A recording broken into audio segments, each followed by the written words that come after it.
नमस्कार, जय श्री राम, राधे राधे। मैं नीतीश कुमार। आज हम पुनः अपने YouTube channel the Suman classes पर हैं और आज हम चर्चा करने वाले हैं भारतीय कृषि के संदर्भ में। भारत एक कृषि प्रधान देश है और यहाँ आधे से अधिक आबादी कृषि पर निर्भर करती है। इतना ही नहीं, यहाँ का सामाजिक, आर्थिक, राजनीतिक, शैक्षणिक व्यवस्थाएं भी कृषि से संबंधित होती है। भारत के अन्य पर्व त्योहार, सांस्कृतिक गतिविधियां, गीत गायन भी, यहाँ के लोकगीत भी भारतीय कृषि पद्धति पर आधारित देखने के लिए मिलते हैं। जैसे बिहार का लोक पर्व छठ हो या पूरे भारतवर्ष में मनाया जाने वाला होली का त्यौहार हो या दिवाली का त्यौहार हो, इन सारे पर्व त्योहारों में भारतीय कृषि परंपरा, भारत की सामाजिक परंपरा सारे कृषि से निर्धारित होते हैं, उनका सह संबंध होता है। भारत कृषि पद्धति में भारत के फसलों की गायन, भारत की फसलों की विविधता, वनस्पतियों की विविधता, भारतीय कृषि के तहत आने वाले पशुओं की विविधता एवं उनके गायन का भी प्रयोग बड़ी मात्रा में, बड़े पैमाने पर किया जाता रहा है और किया जाता है, और यह एक आस्था का प्रतीक भी माना जाता है। तो जब हम भारत के विभिन्न क्षेत्रों में, विभिन्न भौगोलिक प्रदेशों में जब हम भ्रमण करते हैं तो हम यह देख पाते हैं कि भिन्न भिन्न भौगोलिक प्रदेशों में भिन्न भिन्न प्रकार के फसलें उगाई जाती है। वहाँ का रहन सहन, खान पान, कल्चर भी भिन्न भिन्न होते हैं। तो इतने बड़े बड़े भौगोलिक प्रदेश भारत का विविधताओं से भरा हुआ और इतनी बड़ी आबादी को भरण पोषण करने के लिए भारतीय कृषि के कौन कौन से ऐसे कारक हैं, कौन कौन से ऐसे तत्व हैं, कौन कौन से ऐसे चर हैं जो इसको प्रभावित करते हैं। तो हम भारत के विभिन्न भौगोलिक प्रदेशों के भिन्न भिन्न फसलों के उत्पादन और उत्पादकता में जिन चीज़ों का हम सहचर देखते हैं, उन चीज़ों में हम देख पाएंगे कि क्या ऐसी कारक है जो उसको प्रभावित करती है। जैसे हम उदाहरण लें, बिहार, बंगाल, पूर्वी उत्तर प्रदेश का जो फसलें हैं और यहाँ के जो मानव जिस कृषि पद्धति पर आधारित हैं, और यह एक पश्चिमोत्तर प्रदेश का यदि हम लें, जैसे कि राजस्थान, हरियाणा, पंजाब, पश्चिमी उत्तर प्रदेश के क्षेत्रों को लें, तो क्या आप इन दोनों प्रदेशों में आप क्या भिन्नताएं देख पाते हैं? क्या ऐसे कारक हैं दोनों के फसल की उत्पादन और उत्पादकता और इनकी गहनता और इनके संयोजन में क्या विविधताएं देखने के लिए मिलते हैं? तो आपको स्पष्ट देखने के लिए मिलेगा कि जहां बंगाल, बिहार, पूर्वी उत्तर प्रदेश में जीवन निर्वाह की कृषि पद्धति है, वही पश्चिमोत्तर प्रदेश में लगभग जीवन निर्वाह तो पूरे भारत की कृषि कह सकते हैं, लेकिन पश्चिमोत्तर प्रदेश में वाणिज्यिक कृषि की ओर शिफ्ट कर गया है और वहाँ कृषि काफ़ी विकसित अवस्था में देखी जाती है, जबकि बिहार, बंगाल और पूर्वोत्तर का जो क्षेत्र है भारत का, इन क्षेत्रों में कृषि काफ़ी पिछड़ी अवस्था में है। तो कौन कौन से ऐसे कारक हैं जो कृषि को प्रभावित करती है? उन सभी कारकों के आपस में सहसंबंध क्या है, या एक कारक दूसरे कारक को कैसे प्रभावित करती है, इन सारे को हम कृषि को प्रभावित करने वाले कारक नामक शीर्षक से हम उनके बिंदुओं से स्पष्ट रूप से देखेंगे, उसको समझेंगे। तो आइए हम इसके कारक को हम लिखते हैं, एक एक बिंदु करके हम समझने का प्रयास करेंगे। तो इसको हम मुख्यतः 4 शीर्षकों के माध्यम से हम जानेंगे। पहला जो एक कारक है वो है आपको जलवायविक कारक।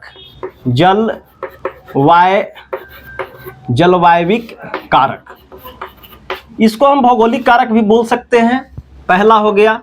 दूसरा जो है वो हम संरचनात्मक कारक लिखेंगे, संरचनात्मक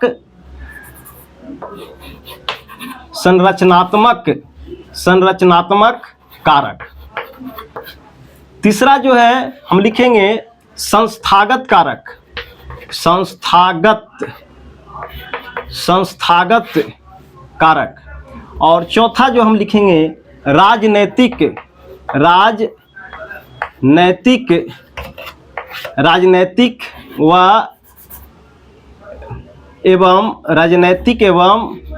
प्रशासनिक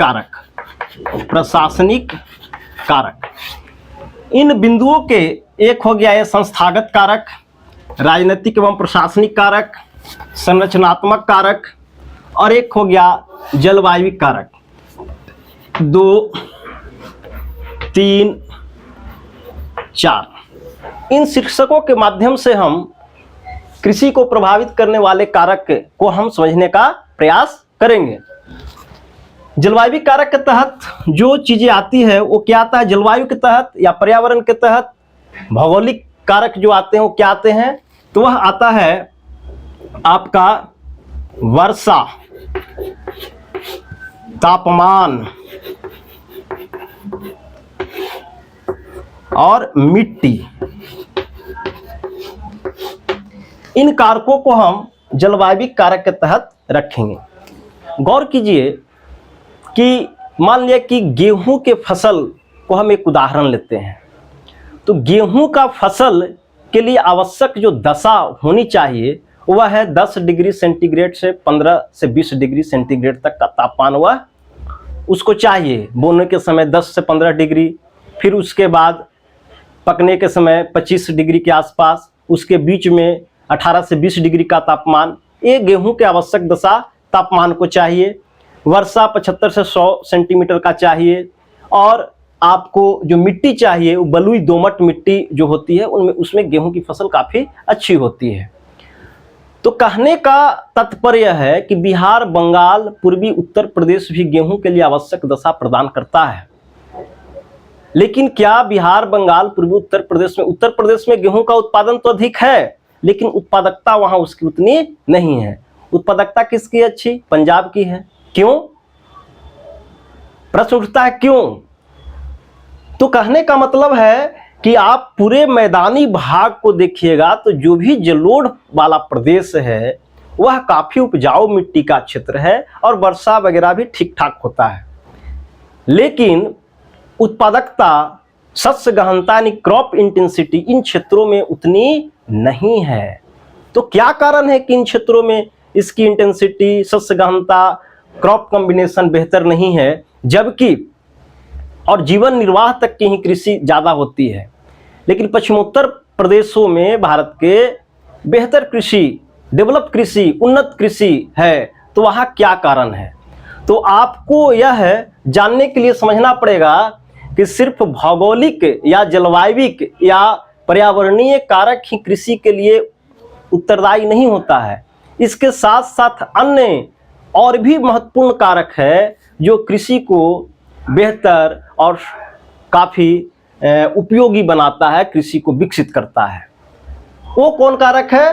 तो वह है संरचनात्मक कारक। यानी कि आप यह कह सकते हैं कि बिहार, बंगाल और पूर्वोत्तर क्षेत्रों में बेहतर जलवायु दशा होने के बावजूद भी कृषि पिछड़ेपन की स्थिति में है। यहाँ के ग्रामीण इलाकों में भी कृषि बेहतर नहीं हो पाती है, दिनचर्या की कृषि होती है, जीवन निर्वाह की कृषि होती है। लेकिन पश्चिमोत्तर प्रदेशों में और जहां एंटी जलवायु दशा है वहां भी संरचनात्मक कारक को बेहतर बना करके, संस्थागत कारक को बेहतर बना करके, राजनीतिक और प्रशासनिक कारक यदि बेहतर हो तो वहां की कृषि बेहतर, उन्नत और फली फूली अवस्था में मिलेगी।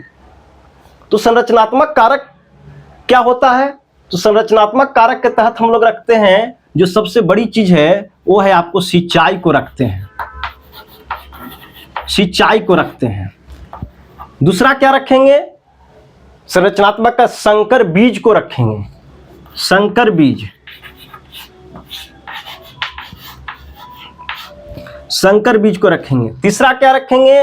रासायनिक उर्वरक रखेंगे।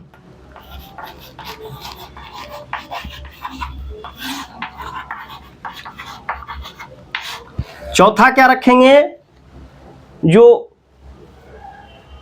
आपको खेती करने के लिए जो तकनीक होता है, जैसे कि ट्रैक्टर वगैरह जिसको बोलते हैं, उसको हम लोग बोलेंगे कृषि का उपकरण, कृषि उपकरण।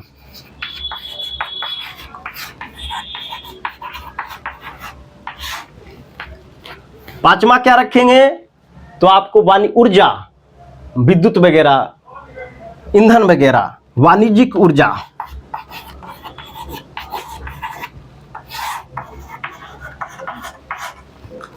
छठा क्या रखेंगे? कीटनाशक।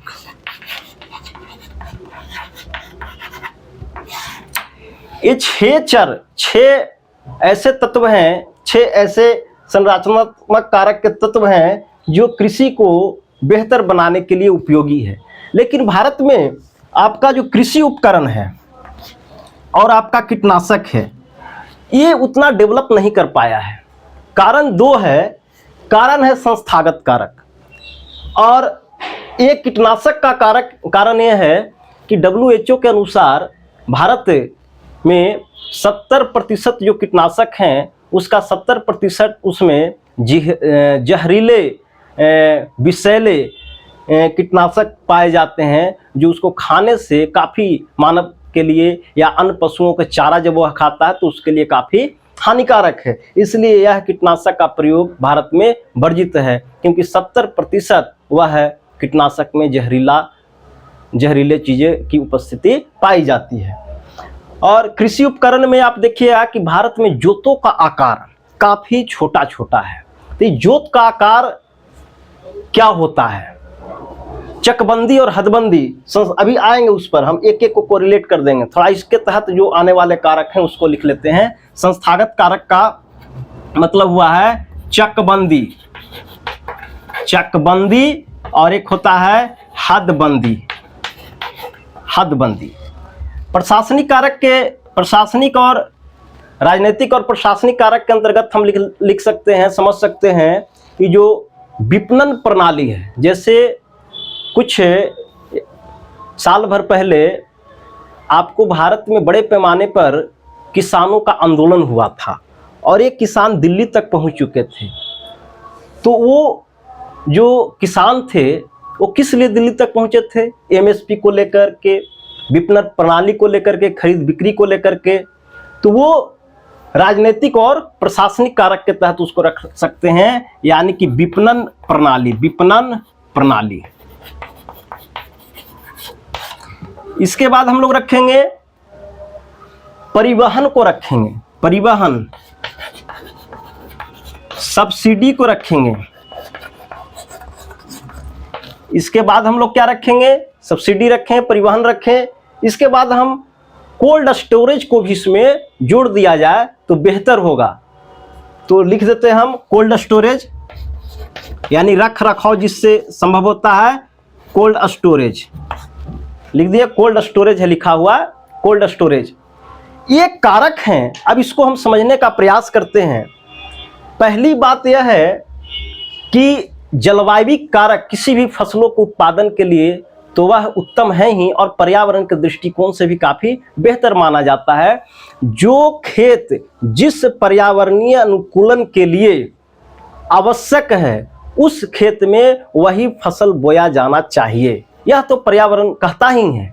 लेकिन भारत की इतनी बड़ी आबादी को भरण पोषण के लिए, अर्थव्यवस्था को मजबूत करने के लिए, जहां किसानों की आय दुगनी करने की बात होती है, उसके लिए क्या जहां जहां जो जलवायु कंडीशन है उसी कंडीशन में हम यदि बोएं तो क्या भारतीय कृषि भारतीय अर्थव्यवस्था को वहन करने में सक्षम है? तो आप उत्तर इसको ढूंढिएगा तो लगेगा कि मानसून जो भारत की एक बहुत बड़ी विशेषता है भारतीय उपमहाद्वीप का, वह मानसून ही अनिश्चित और अनियमित है।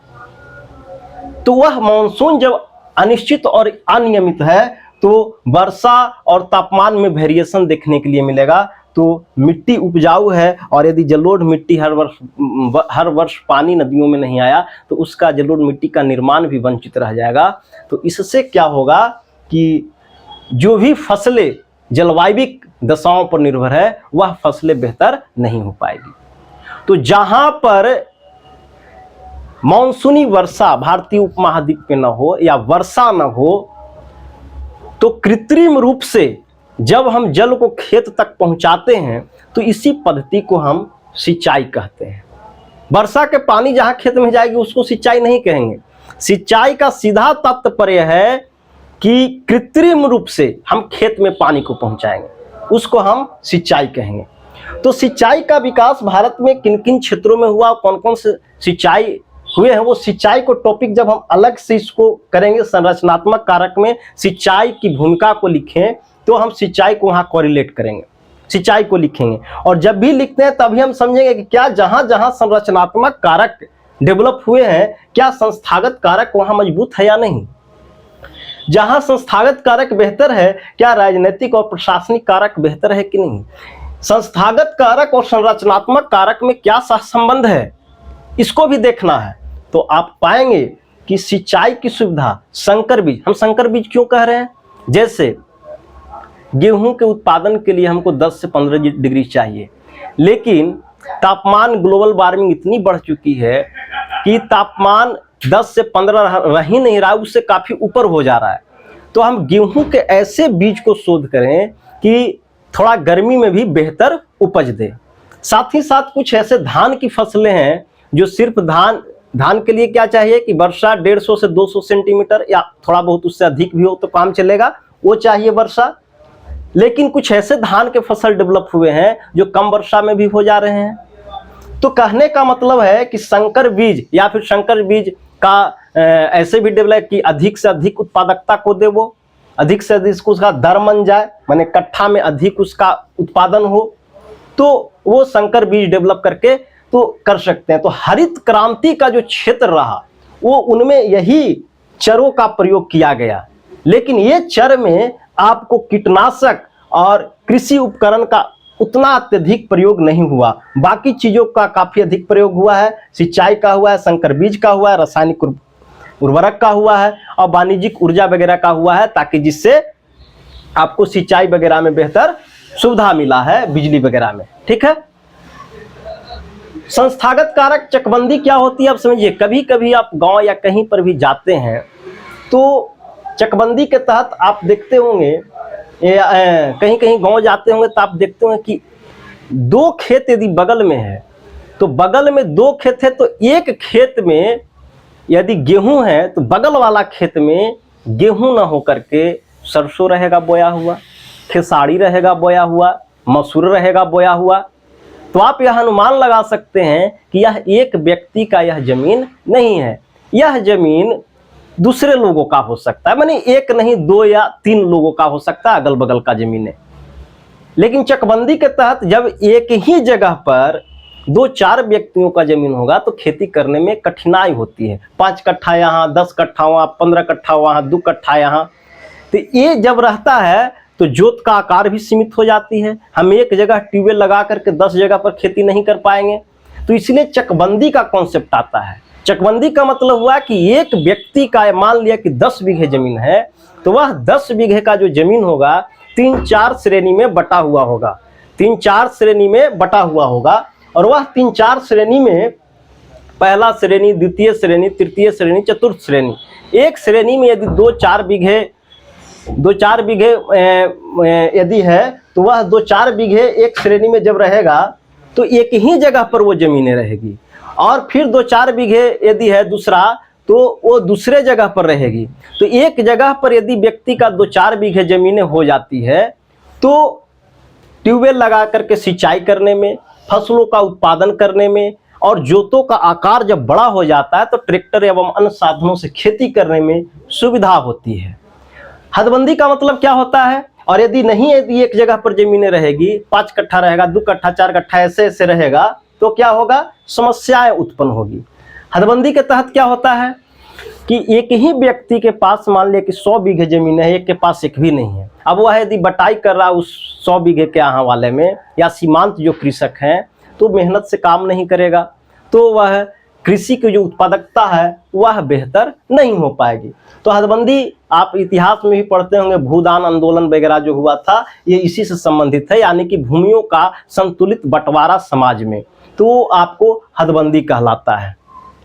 राजनीतिक और प्रशासनिक कारक के तहत हम देख रहे हैं कि विपणन प्रणाली, लेन देन, खरीद बिक्री, एमएसपी का निर्धारण, किसान उगाए अनाज और यदि उसको उचित मूल्य पर क्रय नहीं किया जाए तो किसानों की स्थिति काफी दयनीय हो जाती है, किसान टूट जाते हैं।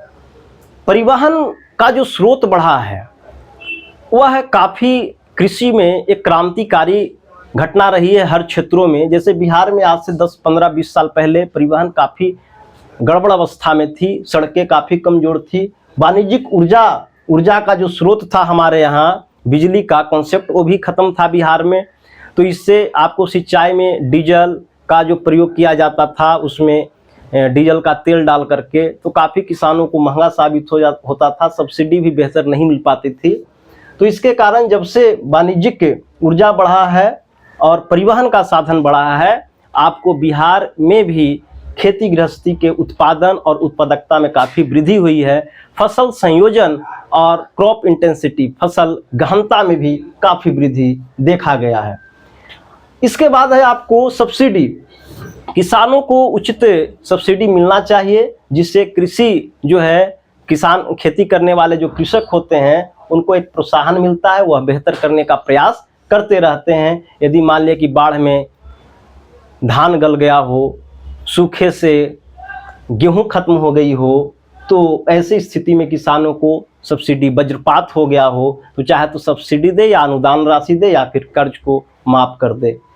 कोल्ड स्टोरेज काफ़ी बहुत बड़ी समस्या है, बिहार ही नहीं पूरे लगभग जहाँ जहाँ पश्चिमोत्तर भारत को हम छोड़ दें, पूर्वी भारत और पूर्वोत्तर भारत और बिहार वाले क्षेत्रों में तो कोल्ड स्टोरेज एक बहुत बड़ी समस्या है। उदाहरण समझिए कि हम मान लिया कि प्याज का उत्पादन किए और हम प्याज यदि उगाते हैं तो प्याज सड़ने वाला चीज़ है, सब्जी सड़ने वाला चीज़ है, और जिस समय हम उगा रहे हैं प्याज, उस समय 200 रुपये क्विंटल, 300 रुपये, 500 रुपये क्विंटल के दर से प्याज की बिक्री होती है। हमें सड़ने का डर था, हमने 500 रुपये क्विंटल बेच दिया अधिकतम। लेकिन कुछ ही महीनों बाद, 4, 5, 3 महीने बाद वही प्याज ठंडे के दिनों में 4000 रुपये क्विंटल, मैंने 4000 रुपये क्विंटल, 5000 रुपये क्विंटल, इस ढंग से दर से वह प्याज बिकते हैं। किसानों की बहुत बड़ी आबादी जो 400 रुपये क्विंटल प्याज को बेचा था, आज वही 5000 रुपये क्विंटल खरीद करके खाने में विवश हो जाता है। जो किसान उगा करके 5 रुपये किलो बेचा, आज वही किसान 50 रुपये किलो खरीद के खाता है। यह किस लिए? क्योंकि हमारे पास कोल्ड स्टोरेज की सुविधा नहीं थी। यदि हर पंचायत में, हर ब्लॉक के स्तर पर कोल्ड स्टोरेज की सुविधा उपलब्ध हो तो किसान इसमें आसानी से कोल्ड स्टोरेज में अपने उत्पाद को रख सकते हैं, उसको लंबे समय तक, और बाद के दिनों में जब वह महंगा होगा, जब बाजार संतुलित होगा इसके लिए, तब बेच करके अपने आय में आमदनी बेहतर कर सकते हैं। लेकिन इसकी काफ़ी गड़बड़ व्यवस्था है हमारे, खास करके बिहार में तो औरों है। जहाँ जहाँ प्रशासनिक और राजनीतिक कारक बेहतर नहीं है, संस्थागत कारक, चकबंदी नहीं है, हदबंदी नहीं है, संरचनात्मक कारक में सिंचाई की सुविधा बेहतर नहीं है, कृषि उपकरण बेहतर नहीं है, वाणिज्यिक ऊर्जा बेहतर नहीं है, वहाँ कृषि काफ़ी पिछड़ी अवस्था में देखने के लिए आपको मिलेगी। तो कहने का तात्पर्य यह है कि कृषि को प्रभावित करने वाले कारकों में जलवायविक दशा तो महत्वपूर्ण है ही, इसके अलावे संरचनात्मक और संस्थागत कारक का काफ़ी बड़ा महत्व है। अब है कि यह हरित क्रांति वाले जो क्षेत्र थे उनमें ये 4 चरों का इनमें प्रयोग किया गया था। कीटनाशक का प्रयोग नहीं किया गया, रासायनिक कृषि उपकरण का बेहतर उतना प्रयोग नहीं किया गया। लेकिन आज के संदर्भ में जो हरित क्रांति थे उसके दुष्प्रभाव भी देखे जा रहे हैं। तो अब हरित क्रांति के जगह पर द्वितीय हरित क्रांति की शुरुआत हो गई है, और उसके जगह पर इस संकर बीज के जगह पर पारंपरिक बीज जो होता था, वो रासायनिक उर्वरक के जगह पर जैविक उर्वरक, है ना, ये सब चीज़ों को, कीटनाशक का तो एकदम प्रयोग मैंने वर्जित है, क्योंकि उसमें 70% जहरीला चीज़ पाया जाता है। सिंचाई जो नहरों पर बल दिया जाता था, अब लघु सिंचाई पर अधिक बल दिए जाते हैं। वाटर शेड वगैरह प्रयोग, कमान क्षेत्र बना करके इन क्षेत्रों पर नल कुआं से, इन क्षेत्रों पर सिंचाई, डैम बना करके, ये सब छोटे छोटे जलाशयों को ड्रिप सिंचाई के माध्यम से, स्प्रिंकल सिंचाई के माध्यम से जो है वह संरचनात्मक कारक के तहत अब जो खेती किया जाएगा, वो ये सब तकनीकें डेवलप किए जा रहे हैं, ताकि हम कृषि को बेहतर रख सकें और फसलों को भी बेहतर रख सकें। क्योंकि जो रासायनिक उर्वरक और कीटनाशक और इन सारे चीज़ों से जो हम कृषि का उत्पाद खाते हैं या फिर जानवर खाते हैं, उनमें बौद्धिक क्षमता का तो ह्रास होता ही है, साथ ही स्वास्थ्य के लिए काफ़ी हानिकारक है, अन्य जीव जंतुओं के लिए भी हानिकारक है। तो यह जो हुआ कृषि को प्रभावित करने वाले कारक हुए। तो द्वितीय हरित क्रांति में ये सब थोड़ा थोड़ा जो कॉन्सेप्ट है वह बदला है और मोटे अनाज पर भी काफ़ी बल दिया गया है। जैसे कि हरित क्रांति कुछ ही फसलों के लिए ज़्यादा कारगर था, बाकी दलहन के तिलहन के लिए ये सब जो फसलें थी पौष्टिक आहार युक्त, वो फसलें हरित क्रांति में बेहतर नहीं कर पाई थी प्रदर्शन, और पूरे एक ही क्षेत्र विशेष में वह जकड़ा रह गया। कारण क्या था एक ही क्षेत्र विशेष में जकड़ा रहने का? यही संरचनात्मक और संस्थागत कारक। अन्यथा पूरे प्रदेश में होना चाहिए था, लेकिन पूरे प्रदेश में नहीं होने का कारण यही था कि पूरा प्रदेश का कहने का मतलब पूरे भारत सिर्फ जलवायु कारक पर ही निर्भर रहा। बाकी कुछ ही प्रदेश जहां रहे जहां संरचनात्मक और संस्थागत कारक बेहतर रहे और वहां की कृषि समुन्नत हो पाई। सोचने वाली यह बात है कि इतनी बड़ी भुखमरी से गुजरने वाला भारत में यदि एक ही क्षेत्र विशेष में हरित क्रांति को लाया गया, इतनी बड़ी भुखमरी को पाटा गया, यदि पूरे भारत में इस प्रकार की संस्थागत और संरचनात्मक कारक का डेवलपमेंट होता तो भारत की कृषि की आय दुगनी नहीं चौगुनी हो जाती और आज कृषि बेहतर अवस्था में जीती। अब कहने का मतलब है कि जिस क्षेत्रों में हरित क्रांति डेवलप हुई थी, अब उसका लोग नकल करके बिहार बंगाल तक जो लोग आ रहे हैं और बाकी क्षेत्रों में, तो नकल करने में और उस तक पहुंचने में अब हम लोग रासायनिक उर्वरक का बेहतर खूब प्रयोग कर रहे हैं। जब अब कॉन्सेप्ट आया जैविक उर्वरक का, तो बिहार वाले अभी रासायनिक उर्वरक प्रयोग करना शुरू किए हैं। मतलब कहने का मतलब एक चरण लोग जी लिया है, एक दुनिया 50 साल, तब हम लोग अब शुरू कर रहे हैं रासायनिक उर्वरक का प्रयोग।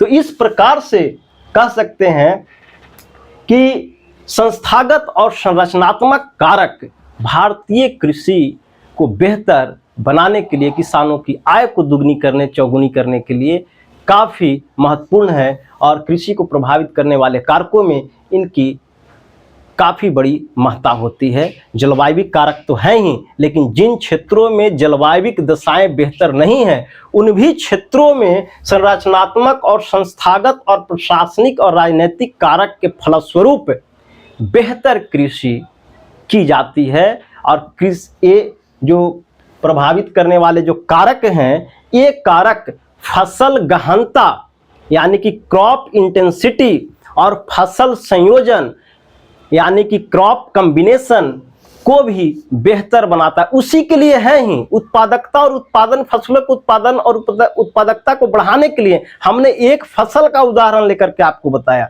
गन्ना का भी जब हम पढ़ेंगे तो गन्ना के लिए भी पढ़ेंगे जलवायविक कारक, संरचनात्मक कारक गन्ना के लिए, माने गन्ना के लिए कौन कौन से संरचनात्मक कारक, किन क्षेत्रों में गन्ना की उपज अधिक है तो वहां कौन संरचनात्मक कारक का डेवलपमेंट है। संस्थागत कारक गन्ना के लिए क्या है, राजनीतिक और प्रशासनिक कारक गन्ना के लिए क्या है। कोई भी जब फसल को हम पढ़ेंगे तो उसको पढ़ने के लिए पूरे देश के या पूरे राष्ट्रीय या अंतर्राष्ट्रीय स्तर पर हम पढ़ेंगे या राज्य के लिए पढ़ेंगे, तो हम उसको सब कारकों को जोड़ करके करें। गन्ना जलवायविक दशाएं, जलवायविक कारक, गन्ना संरचनात्मक कारक, गन्ना संस्थागत कारक, गन्ना राजनीतिक और प्रशासनिक कारक। तो इस प्रकार से हम लिखेंगे भी तो इसी प्रकार से लिखेंगे। तो क्रॉप इंटेंसिटी क्या होता है, तो क्रॉप इंटेंसिटी का मतलब हुआ कि ये सभी कारक क्रॉप इंटेंसिटी को बढ़ाया है, माने कि फसल की बारंबारता को बढ़ाया है। एक ही खेत में हम कितनी बार फसल ले सकते हैं, तो ये सब जब बेहतर रहेगा तो फसल अधिक से अधिक लेंगे। और क्रॉप कॉम्बिनेशन का मतलब होता है कि एक प्रदेश में कितने प्रकार की फसल बोए जा रहे हैं। कहने का मतलब जो सबसे ज्यादा फसल बोया जाता है उसको कैपिटल लेटर का बड़ा वाला अक्षर में लिखते हैं। जैसे कोई प्रदेश है वहां सबसे ज्यादा चावल होता है तो आर लिखेंगे, उसके बाद गेहूं होता है तो डब्ल्यू लिखेंगे, उसके बाद अन्य कोई फसल हो रहा है जैसे कि चना हो रहा है तो कैपिटल में जी लिख दें तो RWG हो गया। तो इस ढंग से अब क्रॉप कॉम्बिनेशन में हो सकता है कोई और फसल जुड़ जाए, बेहतर ये सब हो गया तो उसके बाद फिर और लिखेंगे, लेकिन मुख्यतः पहले 3 तक क्रम लिखा जाता है। तो RWG एक प्रदेश हो गया। इसी ढंग से कैपिटल पहले अक्षर को 11 भागों में भारत में लगभग बांटा गया है क्रॉप कॉम्बिनेशन में। तो यदि ये सब कारक बेहतर होते हैं तो क्रॉप कॉम्बिनेशन और क्रॉप इंटेंसिटी दोनों बेहतर होंगे, कृषि बेहतर होगी। जय श्री राम, नमस्कार।